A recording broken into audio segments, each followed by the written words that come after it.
Setelah viral pamer kehidupan mewah keluarga PNS Ditjen Pajak, kini publik ganti menyoroti perilaku mengumbar gelimang kekayaan abdi negara yang bekerja di Ditjen Bea Cukai.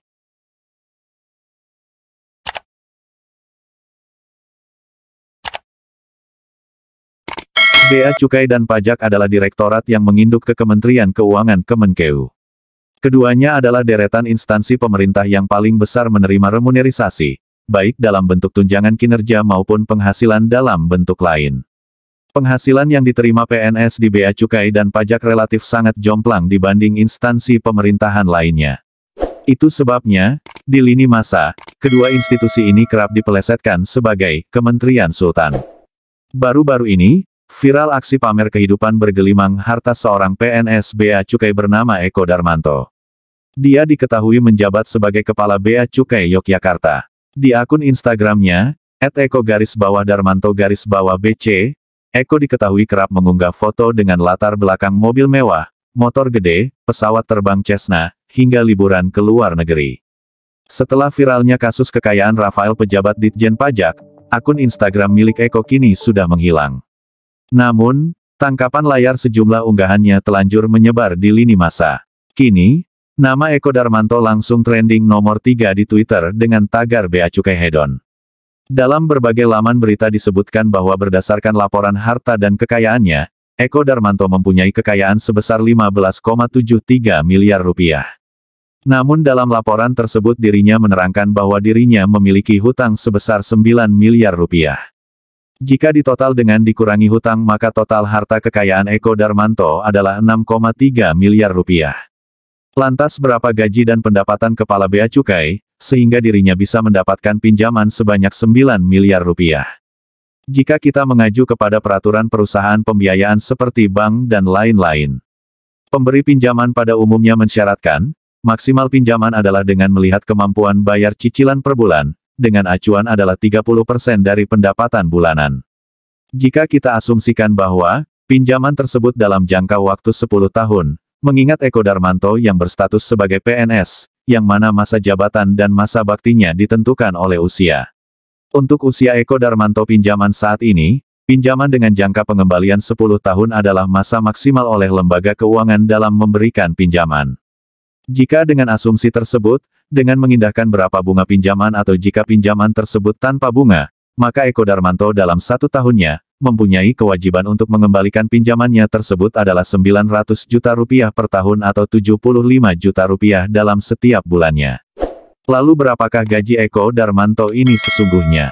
Jika kita ambil asumsi di awal bahwa, lembaga keuangan pada umumnya akan memberikan pinjaman dari kemampuan bayar per bulan maksimal 30% maka, jika Eko Darmanto membayar cicilan sebesar 75 juta rupiah per bulan, maka seharusnya gaji Eko Darmanto adalah 250 juta rupiah per bulan. Lalu apakah benar gaji seorang kepala kantor wilayah Bea Cukai itu mencapai 250 juta rupiah? Berdasarkan berbagai pemberitaan bahwa, pegawai negeri sipil yang memiliki gaji dan pendapatan paling tinggi adalah Dirjen Pajak Suryo Utomo, yaitu berkisar 150 juta rupiah. Lalu apakah dengan rincian di atas profil kekayaan dan juga hutang Eko Darmanto itu sesuai? Lalu mungkinkah Eko Darmanto bisa memiliki gaji dan pendapatan lebih tinggi dari Dirjen Pajak Suryo Utomo, yang merupakan atasannya dalam Kementerian Keuangan? Berikut ini adalah rincian gaji dan pendapatan PNS di lingkungan Bea Cukai. Gaji Eko Darmanto di Bea Cukai.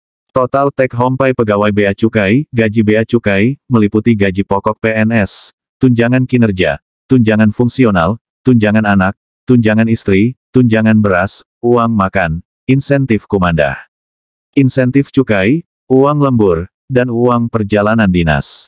Yang perlu diketahui, besaran maupun syarat beberapa tunjangan tergantung dengan penempatan tugas, jabatan, dan masa kerja PNS Bea Cukai. Sehingga setiap besaran tunjangan PNS Bea Cukai dan insentif yang diterima bisa berbeda-beda. Sebagai seorang pejabat eselon, gaji pokok PNS Eko paling rendah adalah Rp3.044.300 dan tertinggi Rp5.901.200 per bulannya. Sementara untuk remunerisasi tunjangan kinerja di Bea Cukai, disamakan dengan Kemenkeu yang regulasinya diatur Peraturan Presiden Perpres Nomor 156 Tahun 2014 tentang tunjangan kinerja pegawai di lingkungan Kementerian Keuangan. Dalam aturan itu, pembayaran tunjangan kinerja diberikan dengan memperhitungkan capaian kinerja pegawai setiap bulannya.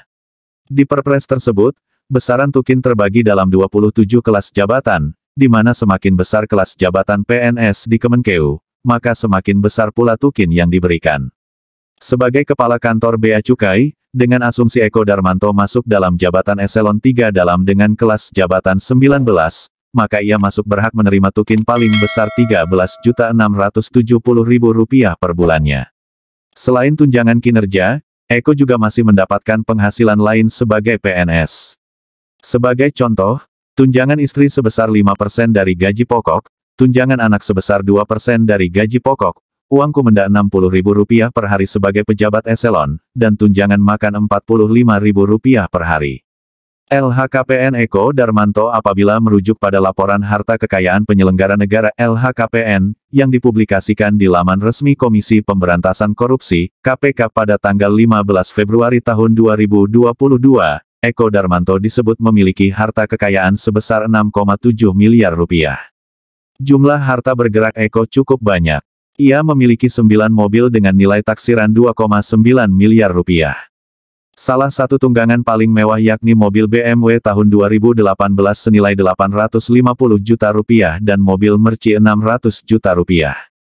Sementara mobil termurahnya yakni Ford Bronco Classic tahun 1972 dan dibeli olehnya secara bekas dengan harga Rp150 juta. Ia juga diketahui memiliki sejumlah aset properti. Contohnya di Jakarta Utara, Eko mempunyai tanah seluas 327 meter persegi dengan nilai taksiran Rp10 miliar, lalu tanah di Malang seluas 240 meter persegi dengan nilai Rp2,5 miliar. Dengan demikian, total aset tanah dan bangunan milik Eko Darmanto adalah sebesar Rp12,5 miliar. Kekayaan lainnya berupa harta bergerak lainnya senilai Rp100,7 juta, serta kas dan setara kas Rp238,9 juta. Apabila ditotal, harta yang dilaporkannya adalah sebesar Rp15,73 miliar. Namun, Eko juga memiliki utang sebesar Rp9 miliar sehingga kekayaan bersihnya sesuai laporan LHKPN yakni Rp6,72 miliar. Hal yang harus digarisbawahi, LHKPN adalah nilai kekayaan yang wajib dilaporkan pejabat di Indonesia ke KPK setiap tahunnya, biasanya berlaku bagi minimal pejabat setingkat eselon. LHKPN juga tak bisa sepenuhnya menggambarkan nilai kekayaan real atau harta sebenarnya dari pelapor. Sebab, dalam beberapa kasus sejumlah pejabat, sebagian hartanya tidak dilaporkan ke LHKPN atau juga bisa disamarkan melalui atas nama orang lain untuk tujuan tertentu. Sementara itu, menanggapi viralnya unggahan mengenai gaya hidup pejabat bea dan cukai tersebut, juru bicara Kemenkeu Justinus Prastowo mencuit melalui akun Twitternya @prasto bahwa informasi tersebut sudah menjadi perhatian dan diteruskan ke Inspektorat Jenderal Itjen Kemenkeu. Informasi ini sudah saya teruskan ke Itjen Kemenkeu. Menjadi perhatian pimpinan, tulisnya saat membalas unggahan terkait pejabat bea dan cukai tersebut.